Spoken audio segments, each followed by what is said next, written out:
ഓം നമോ വിരാട് വിശ്വബ്രഹ്മണേ നമ. എല്ലാവർക്കും നമസ്തേ. പുതിയൊരു എപ്പിസോഡിലേക്ക് എല്ലാ പ്രേക്ഷകർക്കും സ്വാഗതം. പ്രിയമുള്ളവരെ, കഴിഞ്ഞ ദിവസം നമ്മൾ ബ്രഹ്മസൂത്രം എന്താണ് എന്നുള്ളതാണ് പഠിച്ചത്, അല്ലെങ്കിൽ അതിനെക്കുറിച്ചാണ് നമ്മൾ മനസ്സിലാക്കിയത്. ഇന്ന് നാം ചർച്ച ചെയ്യപ്പെടുന്ന വിഷയം എന്താണ് യമസൂത്രം എന്നുള്ളതാണ്. ഇപ്പോൾ സാധാരണഗതിയിൽ ഒരു വാസ്തുമണ്ഡലത്തിൻ്റെ അതിൻ്റെ കിഴക്ക് പടിഞ്ഞാറ് മധ്യത്തിനെ ബന്ധപ്പെടുത്തുന്നതാണ് യമസൂത്രം എന്നുള്ളത്. അതായത് തെക്ക് നിന്നും വടക്കോട്ട് പോകുന്ന മധ്യരേഖ, ബ്രഹ്മത്തിലൂടെ കടന്നു പോകുന്ന മധ്യരേഖയാണ് നമ്മൾ യമസൂത്രം എന്ന് പറയുന്നത്. ഇപ്പോൾ യമസൂത്രത്തെക്കുറിച്ച് നമ്മുടെ പല ആചാര്യന്മാരും പറയപ്പെടുന്നത് അത് അത്ര വലിയ പ്രാധാന്യമൊന്നുമില്ല, വേണമെങ്കിലാവാം, വേണ്ടെങ്കിൽ വേണ്ട, അത് വലിയ വിഷയമൊന്നുമുള്ള കാര്യമല്ല എന്നൊക്കെ പറയാറുണ്ട്. എന്താണ് യമസൂത്രം? എന്തിനാണ് യമസൂത്രം എന്ന് പറയുന്നത്? യമസൂത്രം കൊണ്ടുള്ള ഗുണങ്ങൾ എന്താണ്?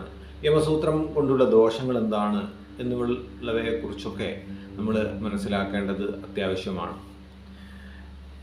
വീഡിയോ മുഴുവനായി കേൾക്കുന്നതിന് മുമ്പ് തന്നെ എല്ലാവരും ലൈക്ക് ചെയ്യുക, ഷെയർ ചെയ്യുക, സബ്സ്ക്രൈബ് ചെയ്യുക. ഇനി യമസൂത്രം എന്താണ്? യമൻ എന്ന് പറയുന്ന, അല്ലെങ്കിൽ യമൻ ദിക്പാലകനായിരിക്കുന്ന ഭാഗത്തു നിന്നും വരുന്ന സൂത്രമായതുകൊണ്ടാണ് യമസൂത്രം എന്ന് അറിയപ്പെടുന്നത്. ഇതിന് വേദിക് ചിന്തയിൽ ഇതിനെ സോമസൂത്രം എന്നും പറയാറുണ്ട്. സോമസൂത്രം എന്ന് പറയാനുള്ള കാരണം എന്താണ്? സോമഗ്രഹത്തിൽ, അതായത് ചന്ദ്രഗ്രഹത്തിൽ, വടക്കിൻ്റെ അധിപനായിരിക്കുന്ന ചന്ദ്രഗ്രഹത്തിൽ അവസാനിക്കുന്നത് കൊണ്ട് ഇതിനെ സോമസൂത്രം എന്നും പറയാറുണ്ട്. എന്തുകൊണ്ടാണ് യമസൂത്രമെന്നും സോമസൂത്രമെന്നും പറയാനുള്ള കാരണം എന്നുകൂടി നമുക്ക് നോക്കാം. എന്താണ് യമൻ ചെയ്യുന്നത്? യമൻ ഒരു ധർമ്മകാരിയാണ്. ധർമ്മത്തെക്കുറിച്ച് മാത്രം ചിന്തിക്കുന്ന ധർമ്മകാരിയാണ് യമൻ എന്ന് പറയുന്നത്. യമൻ്റെ ധർമ്മം എന്നാൽ എന്താണ്? ഒരു മനുഷ്യൻ അദ്ദേഹത്തിൻ്റെ ജീവിത കാലഘട്ടത്തിൽ ചെയ്തിരിക്കുന്ന ധർമ്മവും അധർമ്മവും, ഹിംസയും അഹിംസയുമൊക്കെ കൃത്യമായി എഴുതി വെച്ച് അതിനെ വിചിന്തനം ചെയ്ത് അതിന് ഒരു ശാന്തി വരുത്തുന്നതാണ്, അല്ലെങ്കിൽ ശാന്തി വരുത്തുന്ന കർമ്മമാണ് യമധർമ്മം എന്ന് പറയുന്നത്. ഇത്തരത്തിൽ യമധർമ്മം ചെയ്യുന്ന യമനിൽ നിന്നും ആരംഭിക്കുന്ന ഒരു രേഖയാണ് യമധർമ്മ രേഖ, അല്ലെങ്കിൽ യമസൂത്രം എന്ന് പറയുന്നത്. യമസൂത്രം എന്ന് പറയുന്നത് സാധാരണഗതിയിൽ ഇത് മരണവുമായി ബന്ധപ്പെട്ടതാണ്. യമസൂത്രം അതുകൊണ്ട് അത് അടച്ചു വെക്കണം, യമസൂത്രം തുറക്കാൻ പാടില്ല എന്നൊക്കെ പറയാറുണ്ട്. അപ്പം യമസൂത്രം എന്ന് പറഞ്ഞു കഴിഞ്ഞാൽ നമ്മുടെ ജീവിതചര്യയുമായി ബന്ധപ്പെട്ട സൂത്രമാണ്.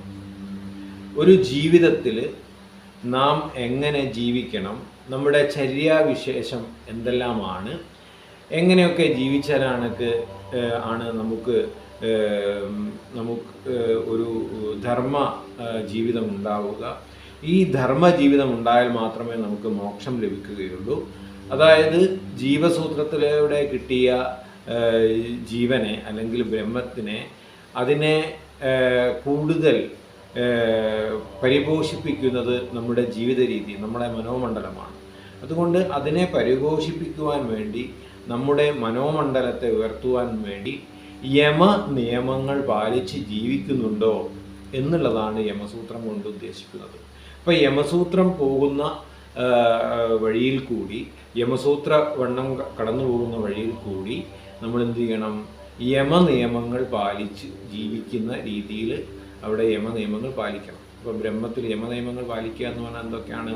സത്യം, അഹിംസ, ആസ്തേയം, അതേപോലെ തന്നെ ബ്രഹ്മചാര്യം, അതേപോലെ തന്നെ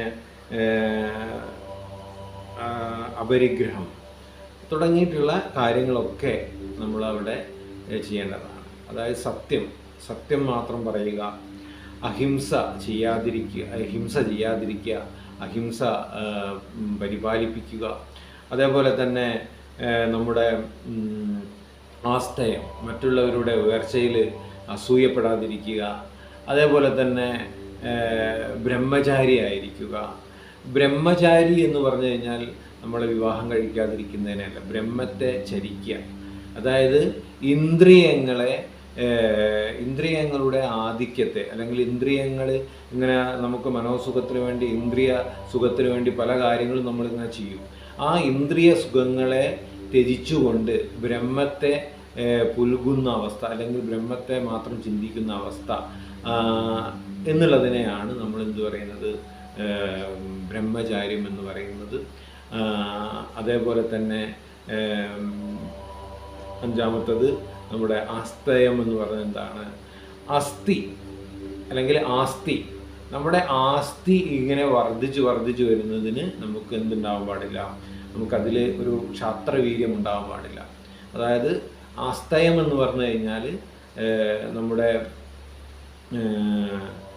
എന്താ പറയുക, നമുക്ക് ആവശ്യമുള്ളത് മാത്രം നമ്മുടെ കൈകളിൽ വെക്കുക. അതായത് നമുക്ക് ജീവിക്കാൻ ആവശ്യമുള്ള സ്വത്തുക്കൾ മാത്രം നമ്മുടെ കൈകളിൽ വെക്കുക, മറ്റുള്ള സ്വത്തുക്കൾ ദാനം ചെയ്യുക, അല്ലെങ്കിൽ അതിൻ്റെ 10 മടങ്ങ്. ഇപ്പോൾ നമുക്ക് ഒരു പാട്ടുള്ളതുപോലെ തന്നെ എന്താണ്, 10 കെട്ടുകളിൽ 100 മതിയെന്നും 100 കെട്ടുകളിൽ 1000 മതിയെന്നും തുടങ്ങിയിട്ടുള്ള പാട്ടിൽ അങ്ങനെയുള്ള ആ ഒരു ചിന്താഗതി ഉണ്ടാവാൻ പാടില്ല. അതിനെയാണ് നമ്മൾ ആസ്തയം എന്ന് പറയുക. അപ്പോൾ ഇത്തരത്തിലുള്ള ജീവിതചര്യകൾ നമ്മൾ കൃത്യമായി സൂക്ഷിക്കുന്നുണ്ടോ, അത് യമധർമ്മമാണ്. അങ്ങനെ യമധർമ്മം ചെയ്യുന്ന സൂത്രവിന്യാസം, അങ്ങനെ ജീവിതചര്യ ചിട്ടപ്പെടുത്തുന്ന ഒരു സൂത്രവിന്യാസം കടന്നു പോകുന്നത് നമ്മൾ കൃത്യമായി പരിപാലിക്കേണ്ടതാണ്, അല്ലെങ്കിൽ പരിപാലിക്കേണ്ടതാണ്. അങ്ങനെ പരിപാലിച്ചാൽ നമുക്ക് യമസൂത്ര ഗുണവും കൂടി നമ്മുടെ നിർമ്മിതിയിൽ ഉണ്ടായിരിക്കുന്നതാണ്. എല്ലാവർക്കും മനസ്സിലായെന്ന് കരുതുന്നു. നന്ദി, നമസ്കാരം. അടുത്ത ഒരു വീഡിയോവുമായി അടുത്ത ദിവസം നമ്മൾ ചർച്ച ചെയ്യപ്പെടുന്നത് ജീവസൂത്രവും, അതിനടുത്ത ദിവസം നമ്മൾ ചർച്ച ചെയ്യപ്പെടുന്നത് മൃത്യു സൂത്രവുമാണ്. എല്ലാവരും വീഡിയോ ലൈക്ക് ചെയ്യുക, ഷെയർ ചെയ്യുക, സബ്സ്ക്രൈബ് ചെയ്യുക. നന്ദി, നമസ്കാരം.